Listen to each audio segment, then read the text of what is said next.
अब ये देखिए कि उसके जो तल का है और भूमि का जो बिंदु है ए है, उससे उसका उन्नयन कोण 45 दिया गया है।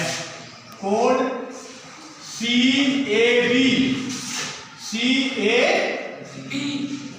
45 डिग्री। कोण जो शिखर से उसके तल का है उन्नयन कोण यानी DAB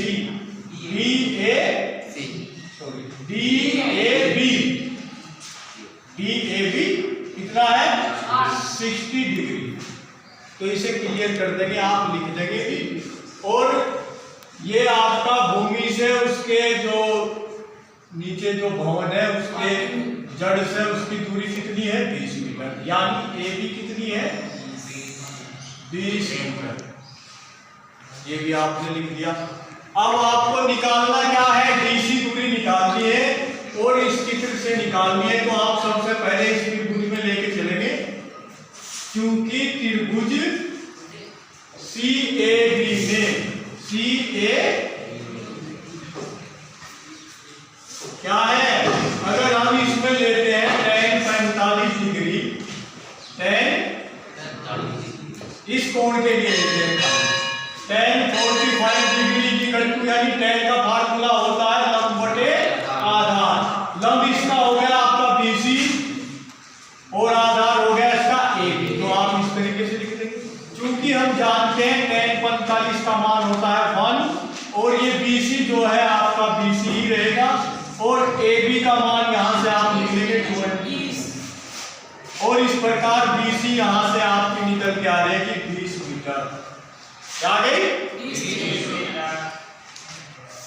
और यहां साइड में आप लिख लेंगे, क्योंकि हम जानते हैं tan 45 डिग्री इक्वल टू 1 यानी tan 45 का मान आपका 1 होता है।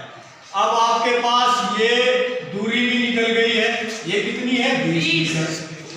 अब आपको निकालनी ये है, तो आप इसे पूरी त्रिभुज में अप्लाई कीजिए, क्योंकि त्रिभुज पूरी में लेके चलेंगे यानी DAB में अब आप पूरे एंगल के लिए अप्लाई करेंगे यानी 60 डिग्री के लिए। तो tan 60 डिग्री इक्वल टू क्या होता है लंब बटे आधार। लंब कितना है DB, आधार कितना है AB और आप यहाँ tan 60 का मान चूंकि जानते हैं वो होता है √3 और DB को आप डिवाइड कर लेंगे DC प्लस CB। आप देख रहे हैं कि ये पूरी दूरी जो है ये प्लस ये है ना, और AB का मान कितना है यहाँ से 20 और यहाँ साइड में आप लिख देंगे, क्योंकि tan 60 डिग्री का मान जो होता है वो √3 होता है। ये भी लिखना आवश्यक है। अब यहाँ से इसे यहाँ ले जाएंगे तो ये कितना हो गया 20 √3, इसकी गुना यहाँ हो जाएगी और ये क्या हो गया DC का मान आपने माना हुआ है 4h, क्या माना हुआ है h, और CB कितना है ये भी आपका 20 मीटर है। CB कितना है BC, ये भी 20 है और यहाँ भी आपका इस तरीके से मान रखने को ये हो गया। अब आपको h की वैल्यू निकालनी है तो h को यही रखेंगे और h इक्वल टू क्या होगा, ये 20 उधर जाएगा तो 20 √3 माइनस 20 और यहाँ से 20 कॉमन ले लेंगे तो ये हो जाएगा √3 माइनस 1।